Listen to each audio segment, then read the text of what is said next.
Hola, ¿qué tal? Muy buenas tardes. Hoy comenzamos unos diálogos, unos momentos, unos instantes en los que vamos a dedicarnos a hablarles de cuestiones tan importantes como es la prevención en lo que hace referencia a la COVID-19. Son unos diálogos, unos espacios organizados por Cadena de Favores donde vamos a intentar poner consejos, noticias, informaciones, todo lo que nos ayude a que todos pongamos un poquito de nuestra parte y hagamos pues más que nunca el eslogan de el uno de cada uno de Cadena de Favores. Y para eso vamos a tener expertos y a gente que está viviendo de una forma muy activa toda esta cuestión. Contamos precisamente hoy, esta tarde, con una persona que está en primera línea, por decirlo de una forma. Nos estamos refiriendo a Jorge Pozzi, que es médico de la OVAC de Llevant. Jorge, muy buenas tardes. Buenas tardes, Diana, mucho gusto. Mucho gusto. Bueno, te comentaba que acaba de recibir precisamente yo los datos que nos acaban de pasar por parte del IPSalud, y se habla hoy de que hay, bueno, pues en estos momentos Menorca registra 13 nuevos casos y en estos momentos hay 126 casos positivos. Tú, que estás en primera línea junto con tus compañeros, me hablabas de que había precisamente 3 UVACs, una en Llevant, otra en Ponent y otra creo que en el centro, en la zona centro. Sí, ¿Cómo ves la así situación? es. Las UVAC, bueno, una breve reseña, nacieron como una unidad de choque, por decir así, para ir a rastrear y salir a buscar los casos positivos y tratar de delimitar los posibles focos de contagio. Y nació alrededor del 7 de marzo, justo cuando se venía el estado de alarma, nació un poco antes, y están formadas por médicos de urgencias que se adaptaron a esta faena, inédita para nosotros, y enfermeros muy preparados que, bueno, fuimos haciendo experiencia a medida que avanzaba la cuarentena y también después en esto que hay ahora, que es como una segunda ola de rebrotes de casos positivos. Son unidades básicamente duplas, de médico y enfermero, médico y enfermera, donde nos movemos dentro de todos los ámbitos que nos desafía el coronavirus, tanto en el contacto con el paciente no diagnosticado como el paciente para hacer el momento de la prueba, como para también transmitir el resultado, como para también contenerlo y controlarlo clínicamente, que esté dentro de las posibilidades de estar en su casa, de hacer el aislamiento, evitar que el paciente, si no es necesario, no vaya al hospital para no haya saturación. Y en todos los pasos de esta pandemia que nos está poniendo a pruebas, ahí está la UVAC, ¿no? La UVAC creo que de base fue una muy buena idea del IPSalud y creo que funciona muy bien. Hay cosas importantes, ¿no? Podemos, como nosotros, como ciudadanos, como personas de a pie, podemos hacer muchas cosas. Se habla de las 3M, ¿no? Manos limpias, concretamente la mascarilla, ¿no? Que podemos ponernos todos, y también pues la limpieza constante de manos y geles hidroalcohólicos, aparte, evidentemente, de unas reuniones muy extensas. ¿Qué otros consejos podríamos dar, Jorge? Yo pienso que hay consejos que surgen ahora de la experiencia, de haber tratado los casos, ¿no? Y de haber compartido muchas horas junto a los pacientes afectados. Está la parte social, digamos, por un lado, social sanitaria, digamos, ¿no? Por un lado, el rápido registro de posibles contactos. Esto a veces nos enteramos por los mismos pacientes, por los vecinos o por los mismos afectados. El comunicar información fiable, esto es muy bueno para la comunidad, ¿no? Especialmente en momentos de rebrote grande, cuando el 061 puede estar un poquito desbordado y los centros de salud están un poquito a la expectativa, haciendo visitas telefónicas. Hay un teléfono UVAC, hay una posibilidad también de llamar al 061 si es una cosa de emergencia, y esperar con paciencia que la unidad UVAC contacte telefónicamente a los posibles casos, que, bueno, ahí le transmitiríamos todo lo mejor que sabemos hacer. Digamos, nosotros, nuestra objetivo es aislar rápidamente, detectar rápidamente los casos positivos, asesorarlos en el aislamiento y en el confinamiento que tengan que hacer, controlarlos clínicamente en su casa y actuar en el caso de emergencia. En el caso de una emergencia, por ejemplo, de tener que derivar al paciente al hospital. Para todo esto, nosotros contamos con la colaboración de la comunidad. El consejo más grande que puedo dar es esto: no crear alarma innecesaria, pensar que la única emergencia en COVID es la emergencia respiratoria y tener mente fría a la hora de saltar por los aires cuando hay una noticia de que un vecino es un paciente infectado, porque nosotros pensamos que las pruebas hay que hacerlas con cierto timing, en su momento, nos rinde mucho más porque nos da los positivos. Si nosotros a veces hacemos una prueba muy precozmente, nos da negativo y eso no quiere decir que el paciente no se vaya a positivizar más adelante. Colaborar con el aislamiento. Ya hay muchos casos en donde el paciente ha sido positivo y el entorno tiene que estar en confinamiento con él. Y bueno, sí, la gente al principio asustada lo acepta, después ya va poniendo sus reparos. No, no es muy bonito hacer aislamiento o confinamiento en la casa, pero hoy por hoy es la herramienta más poderosa que tenemos para aislar los brotes y tratar de que no se disemine el virus, ¿no? Consejos de higiene general, consejos, esto ya creo que lo han dicho muchas veces. Nos damos cuenta que hay mucha gente que ha vivido la pandemia en la época de la cuarentena, en marzo, abril, mayo y parte de junio, pero desde su casa, desde la cuarentena, y abordado completamente por las noticias de los diarios y de la televisión, pero tienen que pensar que hay gente que ha vivido la epidemia en primera persona, ¿no? Y bueno, la solidaridad comunitaria con esa gente que por ahí necesita que le acerquen una compra al supermercado o un pedido a la farmacia. Son gente que por ahí no cuenta con muchos familiares o recursos y la verdad, la mano de un buen vecino puede venir muy bien a la hora de solidarizarse con los afectados, ponerse en el lugar de la otra persona, pensar que si nosotros pedimos aislamiento es para evitar controlar mejor al paciente y segundo, evitar que el paciente disemine el virus por su comunidad. Estamos hablando de nuestra comunidad, Menorca, ¿no? Las distintas ciudades y pueblos. Y creo que esos son los consejos que me parecen más oportunos en este momento. Jorge, ¿está habiendo resistencia a veces por parte de alguna persona que da positivo y que no quiere quedarse en casa, que no quiere hacer el aislamiento? ¿Estáis teniendo algún tipo de problemas o contáis con la ayuda y con la colaboración de los ciudadanos? Bueno, para ser justos, la mayoría de la gente colabora. Yo creo que al principio por susto y después porque le explicamos la situación. Tratamos de sacar lo mejor de nosotros para que la persona entienda que la situación es un poco crítica, que nosotros vivimos en un lugar chico, pero ya basta ver las informaciones, ¿no? Hay mucha información no filtrada que llega a la gente por distintas vías. También están informaciones que no son tan reales o que son, digamos, anti-pandemia, como si la pandemia fuera un invento de los médicos, digamos, ¿no? En fin, yo pienso que hay que aplicar el sentido común y dejarse asesorar por los profesionales. En este sentido, decir que hay un pequeño porcentaje de pacientes que nos la pone difícil, sinceramente, porque al principio por el susto aceptan las condiciones del aislamiento, es un aislamiento que nosotros lo tratamos de abreviar lo más que podemos. Muchas veces el paciente le cuesta darse cuenta o tiene una visión egocéntrica de la problemática, le cuesta ponerse en lugar del otro. Nosotros los tenemos confinados más que nada para cuidarlos a ellos de que una simple gripe es una forma de pasar el COVID, pero también el COVID trae complicaciones como neumonía o patologías cardiovasculares que pueden llevar a la hospitalización más temprana con cuanto mejor tengamos controlado al paciente. Pero también el confinamiento se lleva a cabo para no salir por la cuadra y contagiar a los vecinos, contagiar a la gente en el supermercado, contagiar una casa en donde hay 2 o 3 ancianos.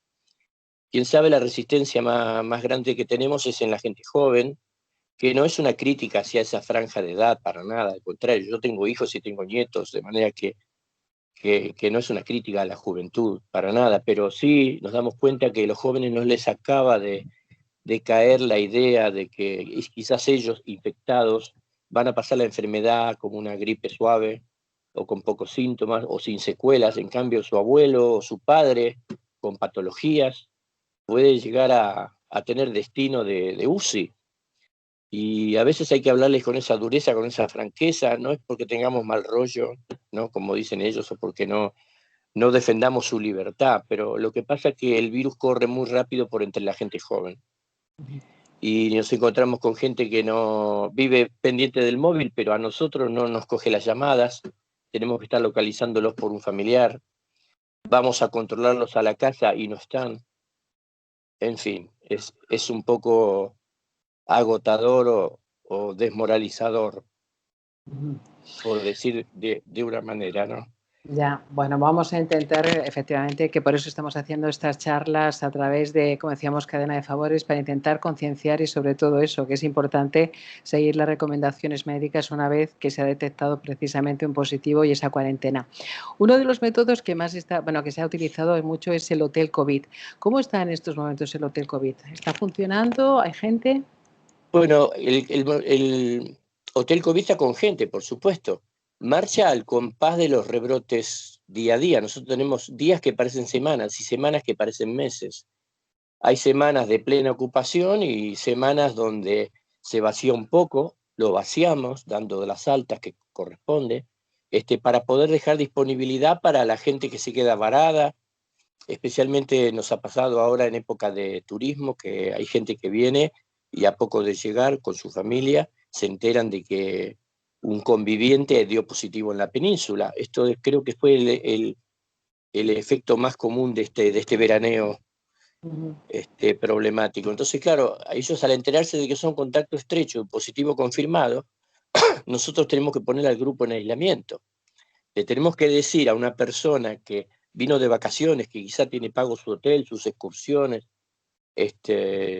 planificadas sus salidas, que no, que se tiene que quedar en su casa y llevando ciertas indicaciones, sin alarmismo, pero bueno, con firmeza. Y claro, esto no cae bien. Hay gente que se queda sin dinero, hay gente que se queda corta en cuanto a lo que tenía alquilado. Y entonces para esos casos está el Hotel COVID. El Hotel COVID no es un recurso que ponemos los sanitarios para que la persona venga a pasar sus vacaciones a Menorca. No sé, el nombre a veces presta a confusión. Hay gente que es contacto estrecho, tiene su casa y pide pasar al Hotel COVID. No, no es así. El Hotel COVID está disponible para casos que desde el punto de vista socioeconómico, puedan seguir cumpliendo el aislamiento tal cual están los protocolos en un hotel donde tendrán el mismo control que si fuera en su casa. Bueno, tengo que decir una cosa, y es que muchas veces estamos hablando del aumento de casos, diariamente los periodistas estamos hablando, pero también estamos hablando de altas. Yo creo que es un punto de Sí, inflexión en que tendríamos que también decir, gente, es decir, se están dando altas por parte de las UBACs. Hoy creo que habéis dado concretamente 8 altas, ¿no, Jorge? sí, sí, sí. Así como la semana pasada o la semana anterior hemos tenido 15 casos en un día y 10 al día siguiente, que bueno, tuvimos una especie de sobresaturación de la demanda. Bueno, esos pacientes, la mayoría ha cumplido su confinamiento, están asintomáticos, las pruebas, los resultados dan favorables y bueno, los vamos poniendo de alta, ¿no? Evidentemente, nosotros no queremos tener a la gente en confinamiento, pero hoy por hoy es el recurso más que ha dado más resultados para que el virus no se siga diseminando, ¿no? Así que cuando damos muchas altas nos ponemos contentos. Vemos dos cosas, ¿no? Por un lado, en la primera etapa del verano había un poco una curva de positivos en ascenso, pero muy floja, con un caso por día o dos. Hacia fines de julio y principio de agosto la curva empezó a ascender, con muchos casos positivos, días de 7, días de 5, días de 12. El día que más tuvimos fue 17 casos en un solo día.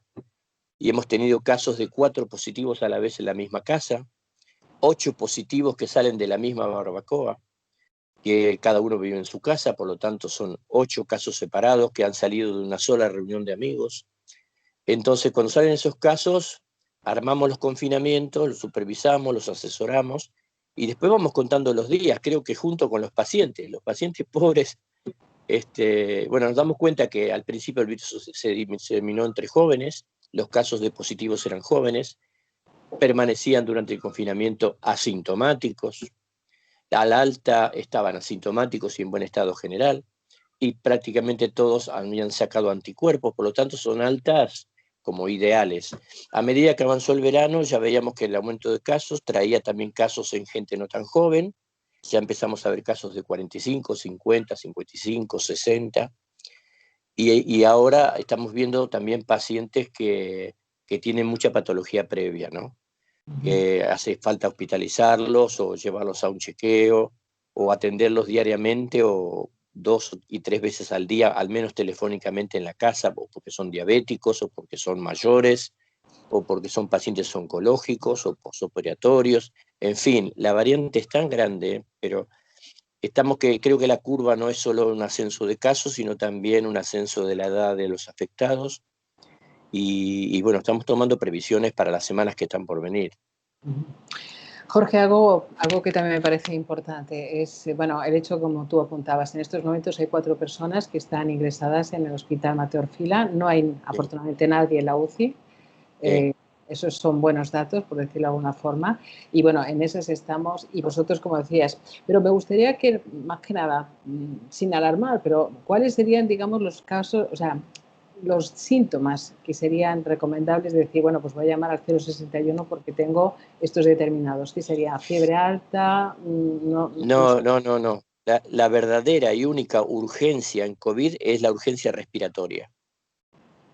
El paciente que siente que le falta el aire, que tiene tos, que le falta el aire, que no puede respirar a pleno como respira una persona normal. El paciente que ya tiene patologías, esto lo sabe muy bien, o porque es cardíaco, o porque es asmático, y si encima lo han diagnosticado COVID, está alerta, está con sus medicinas, y él sabe cuando pasó una mala noche y tiene que llamar al 061. La verdadera y única urgencia en COVID es la urgencia respiratoria. Estamos hablando de los primeros días del contagiado, los primeros días en que él está haciendo el confinamiento, los primeros días que lo estamos registrando y controlando y el paciente nota que le falta el aire.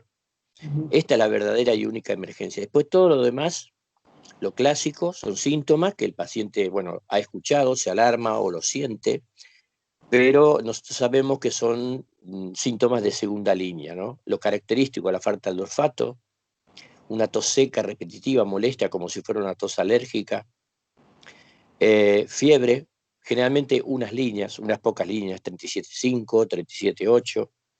En general no hay picos altos de fiebre en COVID. Un cansancio especial, no habitual, como que le cayó un peso encima al paciente, dice que quiere estar todo el día en la cama.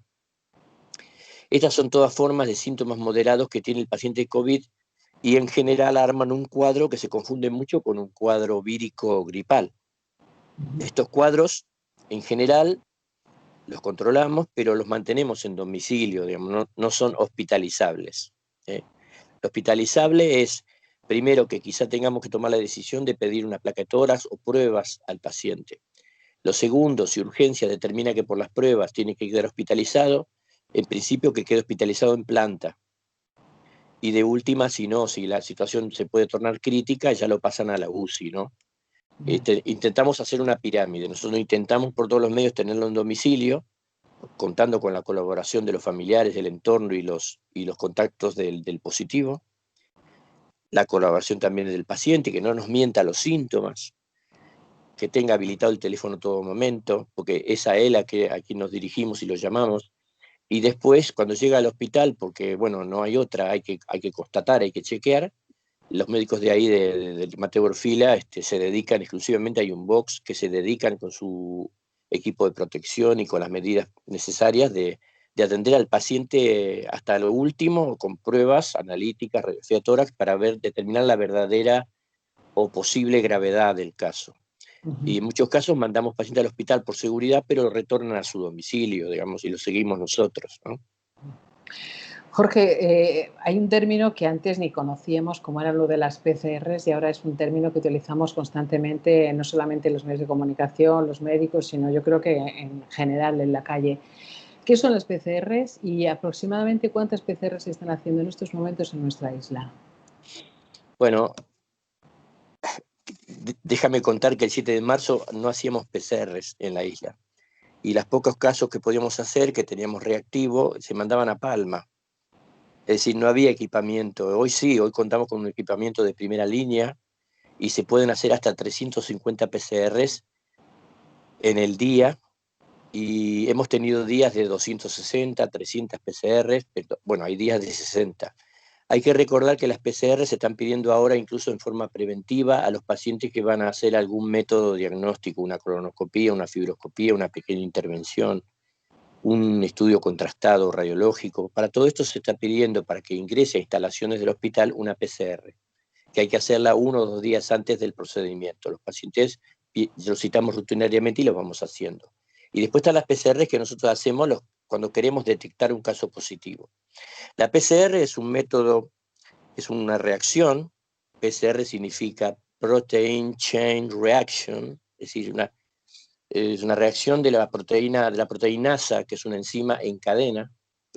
Y hoy por hoy es el método más sensible y más seguro, tiene un 85, un 90% de margen de positividad segura.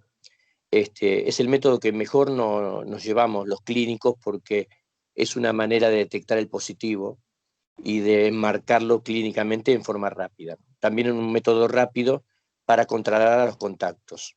Es decir, la PCR pasó a ser como una prueba de rutina para nosotros. Hoy en día contamos con muchos test, y por ahora la SUBAC estamos asumiendo la realización de las PCRs. También la privada, las clínicas privadas, a un costo, por supuesto, pero mayormente hacen PCRs de gente que no quiere esperar la llegada de la salud pública y por ahí necesita viajar o necesita hacer una PCR para controlar su negocio personal, y entonces va y paga y lo hace en la pública. Pero en realidad el grueso de las PCRs la hacemos la Seguridad Social.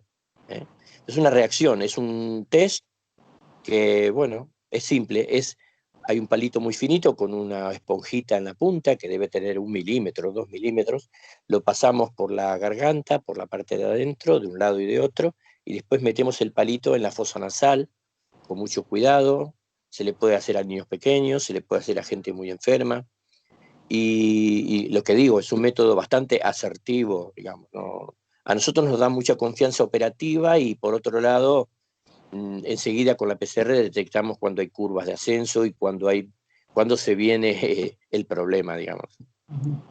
Jorge, hay algo también muy importante dentro de todo esto.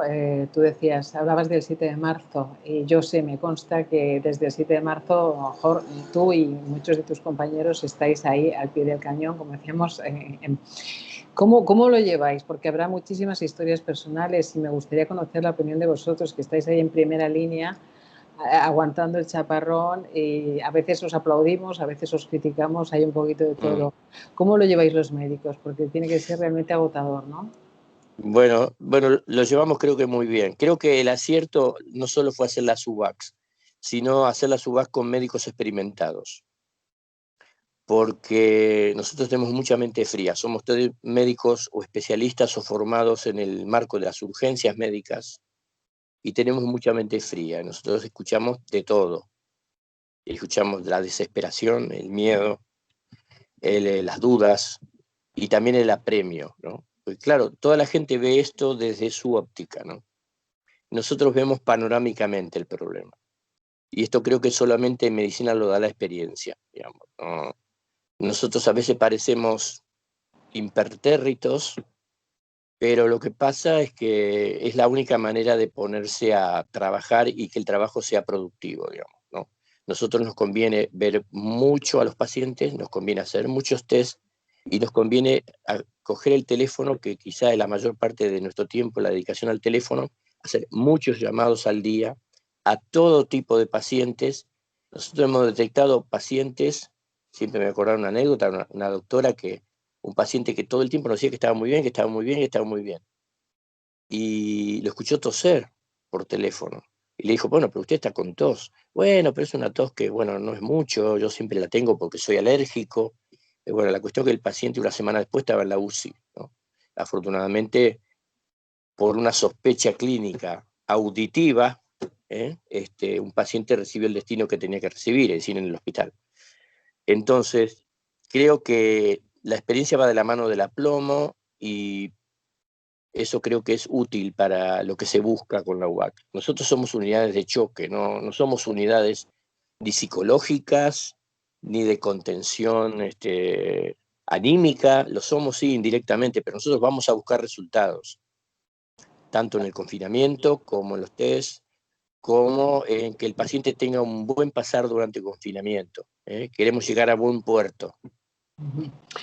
Jorge, ¿y vuestro equipamiento? Me imagino, bueno, la verdad es que yo a veces os he visto y es bastante aparatoso, debe ser duro, ¿no? Sí, Sobre todo especialmente ahora en verano con el calor que hace, llevar todo ese equipamiento, pero también es fundamental, ¿no? Para mantener las medidas de seguridad, ¿no? bueno, dos cosas. La UBAC trabaja de lunes a domingo. No se concibe por ahora una UBAC part-time. No sé si me comprende la idea, digamos, porque es muy útil que nosotros sigamos el principio y el fin del caso. Por supuesto que no podemos estar todos los días. Yo, bueno, estuve en lo personal 100 días sin librar un solo día, desde el 7 de marzo hasta comienzos de junio, creo. Sí, 100 días, sin librar un solo día. Y en la medida que lo podamos afrontar, creo que el equipo nuestro está muy convencido de que lo haremos y nos turnamos entre nosotros, pero tratamos de cubrir todos los huecos posibles y llegar a todo el mundo. Hay veces que estamos un poco desbordados, es verdad. Pero lo comentaba hoy con una paciente de Madrid, que quizás, si Dios quiere, mañana le demos de alta, que nos felicitaban porque dijo, bueno, viendo visto lo de Madrid y viéndolo visto lo artesanal de ustedes y cómo vienen a casa a hacer los test y nos controlan, un matrimonio, los dos positivos, ¿no? Con los dos hijos adolescentes positivos en Madrid. Y la gente estaba agradecida por eso, porque se habían sorprendido que los llamáramos, que le vayamos pasando los datos de los laboratorios, de que, bueno, sí, es una forma de contención, sí. Yo creo que, bueno, el EPI es un equipo que nosotros lo pedimos, por supuesto. Al principio, creo que les ocurrió a todos, al principio, yo le digo sinceramente, no sabíamos ni qué ponernos, ni cómo ponernos. En principio, como cualquier epidemia, por supuesto nos poníamos mascarilla, a medida que enseguida empezamos a andar, a rodar, bueno, las máscaras, ya teníamos un equipo para epidemias y demás, pero creo que lo fuimos perfeccionando, empezamos con temperaturas bajas y el EPI venía bien, pero claro, a medida que empezó a subir la temperatura, hay que pensar que con el EPI puesto uno tiene adentro del EPI 20 grados más que lo que hay afuera, ¿no? Es muy duro estar una hora haciendo test con el EPI puesto, ¿no? La gente viene, hace el test, está 2 minutos y se va, pero nosotros estamos a veces un par de horas con el EPI puesto, ¿no? Pero es un equipo que nos da seguridad, que nos da protección. Gracias a eso las pruebas que nos van haciendo a nosotros van dando negativas. Así que es todo un logro para nosotros. Eso sin duda, porque en estos momentos también, bueno, según los datos que tenemos, hay un médico, bueno, perdón, hay un sanitario infectado y dos personas que están en aislamiento. Eso no quiere decir nada, sino simplemente que están ahí controlados. Jorge, decías, lo que está por llegar, vamos a ir ¿tú crees a más? ¿O en algún momento se va a parar esta curva de ascenso que estamos teniendo? Yo voy a dar una impresión personal. Por ahí habría que hablar con gente que esté mirando los datos globales, ¿no? Yo hablo solo por Menorca, que es el territorio que nosotros andamos, y específicamente el Llevant, Mahón y toda la zona desde Punta Prima hasta Escastell, San Luis. Nosotros pensamos que hemos tenido de entrada una oleada de casos que venían positivizados de la península, que los detectábamos apenas llegar, en una situación de muy poco control aeroportuario. Esta es la situación con la que los sanitarios nos encontramos, esa es la realidad. Y nosotros pudimos detectarlos, aislarlos, y así todo subió mucho la curva de positivos, pero la hemos tenido controlada en todo momento. Más de algunas personas, sabiendo que estaban con síntomas, se han escapado, no han querido hacer la PCR y ante nuestro llamado no contestaban, ¿no? Pero sabemos que esto es parte del ser humano, digamos. Sabían que si nosotros los detectábamos se tenían que quedar en confinamiento en la isla. Entonces, una cosa es la isla con el visitante, que es parte de nosotros, muchos de ellos son familiares, casi todos viven y trabajan en la península o en el continente, y vienen, los recibimos, hacemos barbacoas, reuniones, todo el mundo lo hacemos eso. Pero ese fue el pie que dio a que haya tantos positivos y tengamos que terminar aislando tantas familias. Ahora, la temporada hay que defenderla, por supuesto, porque en la isla básicamente la economía es turística, ¿no? No me corresponde a mí, porque no conozco el tema, cuáles deberían ser los carriles. Creo que sería muy útil que consultaran a los sanitarios, aquellos que se ocupan, que no sea simplemente una idea de un tour operador o de alguien que comercializa el turismo, ¿no? Sino que los gestores del turismo que nos van a dar vida a la isla y nos van a dar la economía sana, deberían reunirse con personas que sepan de la enfermedad, por lo menos lo que se sabe hasta ahora, y que sepan cómo prevenir los casos y cómo en un futuro, que creo que a todo el mundo le interesará el futuro, poder gozar de un carril, de un corredor seguro, que tanto se lo menciona, pero que no es seguro, eh, y poder gozar todos a través del turismo, de la temporada y de la bonanza económica. Creo que esto se puede hacer, es cuestión de juntar una mente maestra, una tormenta de ideas alrededor de la problemática y que se apliquen las medidas. Yo creo que las jurisdicciones es un problema también porque muchas medidas no las hemos podido aplicar o sugerir porque son de nivel nacional, ni siquiera son de nivel autonómico. Entonces, bueno, dentro de lo poco que sé es lo que tengo que decir. Creo que es un problema complejo, que lo resolverá esto en grupo, aportando ideas, pero ejecutivamente haciendo cosas. Y lo que va a venir ahora en lo inmediato es, quizá con la retirada del turismo, también el país está en brote en este momento. Si tú conoces mejor que nadie las noticias que vienen todo el tiempo de las cadenas de noticias en la península y en el continente, más allá de cómo nos afectará, en lo personal, lo de aquí, lo nuestro, creo que vamos a estar un poquito mejor. Con la retirada del turismo, que ahora por razones, porque llegó el fin de las vacaciones o porque gente que canceló o por lo que sea, ya no vamos a tener tantos casos positivos como principios de agosto, que fue el pico, ¿no? Para nosotros. Pero bueno, esto lo dirá el tiempo. Yo lo que te dije, esta actividad, un día es una semana y una semana es un mes. No podemos decir hoy, a pesar que ya se están tomando medidas para después del 1 de septiembre, no podemos decir hoy qué pasará el 1 de septiembre. Pensamos que a esta altura seguiremos controlando la situación, haciendo test masivos y tratando de que el hospital esté vacío, disponible y moderno y efectivo como siempre. Jorge, tú eres un hombre con muchísima experiencia, un médico con mucha experiencia. ¿Habrá un antes y un después de este año 2020, de este COVID, Sí, para ti, que ha venido sin personalmente? duda. Mira, yo en diciembre voy a cumplir 40 años de médico. Yo me recibí en diciembre del 80. Jamás en mi vida he sido médico de emergencia siempre, médico neurólogo, bueno, en fin, muchos años de práctica en el hospital y demás. Jamás en mi vida de médico me hubiera imaginado estar viviendo esto. Te lo puedo jurar. Ya. Pero te parece que estés haciendo una labor muy importante, ¿no? Yo te veo a ti muy implicado dentro de la SUBACI y te parece que estés haciendo un trabajo muy bueno, ¿no? En lo personal me satisface y no me siento cansado, a veces un poco agobiado físicamente, pero en sí la verdad que todo el equipo, tenemos un equipo de enfermeros fenomenales, que son muy efectivos y la verdad que estamos muy contentos.